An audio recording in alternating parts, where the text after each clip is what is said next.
Do you know how fake everything is? A lot of stuff that's going on the internet is fake. It's being done by bots. And that gets back to social media and the likes and the comments and the tweets and all this stuff. It's all fake. It's not all, but much of it is fake. We're living in a Masonic matrix. There are people who want us to believe what they say reality is. And if you start thinking on your own, they will drop a hammer on you really fast if you start thinking outside of the box. And that's what happens when people start using their brain and say, I don't believe that's real. I don't believe that's the way it is, because you're outside of the box. They've created a narrative for everybody to believe.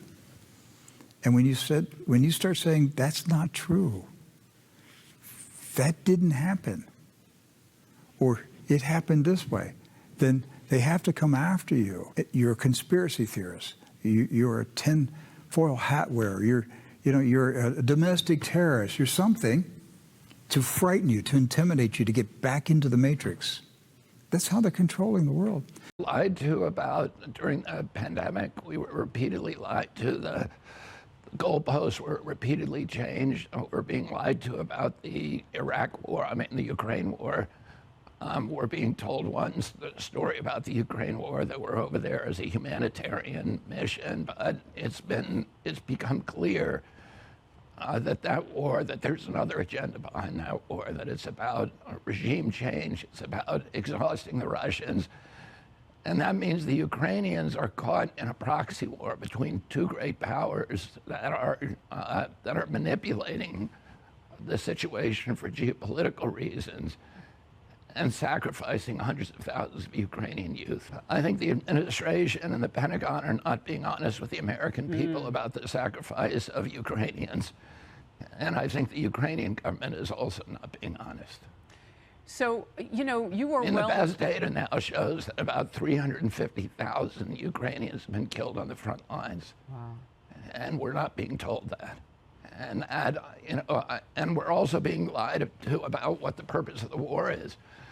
We have this comic book depiction that the war is a response simply to the illegal and brutal invasion by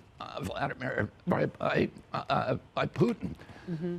But in fact, the neocons in the White House have been provoking this war for 10 years and continue to avoid all talks of peace and all efforts to settle the dispute. I'm really imploring the people and all the peoples around the world, for God's sake, stop giving your democratically elected governments the benefit of the doubt. They are not deserving of that. They are not. Stop rationalizing whatever your government is doing. Stop rationalizing and come up with some good intentions. They have no good intentions. Never. As I said before, in the entire history of mankind, there has never been a political elite concerned about the well-being of regular people. And it isn't any different now. Why should it? Stop giving them the benefit of the doubt. Because I can tell you, you cannot comply your way out of a tyranny. It is impossible. Trying to do so, you will only feed a gigantic alligator in the hopes of being eaten last. But guess what?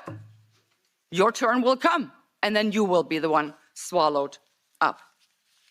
I also have to ask the people, end your silence. Speak up. For God's sake, stop complying. Start rebelling.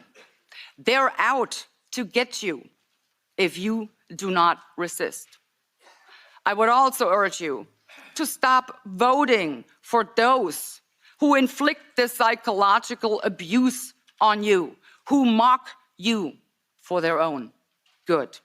In order to deal with this unfree world, to defy this unfree world, I have decided to become so absolutely free that my very existence is an act of rebellion. And that's what we all need to do. Do I get my courage from? It's actually because I'm afraid. Because I know what's coming, I see it. I mean, we have seen it in history. Totalitarian regimes, they can be the most horrific regimes to inflict the most horrific atrocities on people, and that's what I'm afraid of. And from that fear, I actually draw my courage, because that's all I have to fight this. So I need to be courageous to do that. And I'm just, so happy and blessed, actually, that there is millions and millions of courageous people all around the world. And having a summit like this to network, to get together, that makes us grow stronger, because we need to grow so fast and so big, actually, because we're up against a lot. I never really, taken it into consideration to actually do that until, the whole world seemed to have gone completely nuts. Our, governments doing whatever the hell they felt like, not caring for the people. So when I did decide to go into government, into politics, it was actually a pure act of self-defense. I saw no other way. So here I am. Politics today, and you'll hear me say that to the crowd today, politics today is pro wrestling. It is pro wrestling, and you know what I mean by that? I mean by that the Dems and Repubs in front of you and in front of the public is going to tell how they hate each other and how they're different, but as soon as the cameras go off in the back room, they're all going out to dinner together, and they're all buddies cutting deals. It's just like pro wrestling. In front of the public, we hate each other, we're going to rip our heads off, but in the locker room, we're all friends. Are you suggesting professional wrestling is fake? I'm suggesting politics is fake. I'm a political atheist. And the whole system to me is a corrupt system. And, they're murderers and thieves. By their deeds you shall know them. And you mentioned a lot of them as I was waiting to go on the air. And so we were the first magazine in May of 2016 to call Trump a winner. And so Clinton hates Trump, and she's going to do everything she can to destroy him. But there's also the feeling in America that most of the people are disgusted with the two parties as well. And nothing's going to change as long as the, as I call them, Republicans and Democrats are still in power. A phrase is born. Do you think Bobby Kennedy could maybe kick that trend? He seems, well, almost saintly by comparison. If you go back to my podcast going back into December, I said that the best ticket in America would be RFK Jr. and Judge Andrew Napolitano.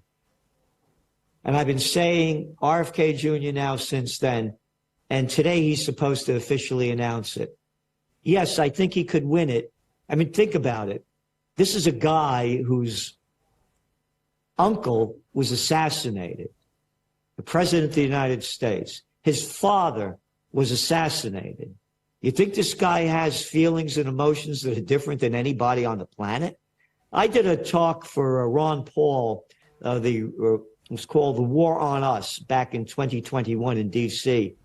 And I was the speaker. I was the speaker just before RFK Jr. And as he walked off the stage and with almost, crying, so emotionally about it, he said, "I will fight to my death for freedom." And I believe him, and the people, I think he could win. But again, when you look at the media and the way that they're saying that he's running, I think I have an article right over here, actually, one of them. Yeah, I do. I think this is it. Yeah. This is from the New York Times. They call themselves the paper of record. I call them the toilet paper of record. This is on page A18, buried in the back of the paper.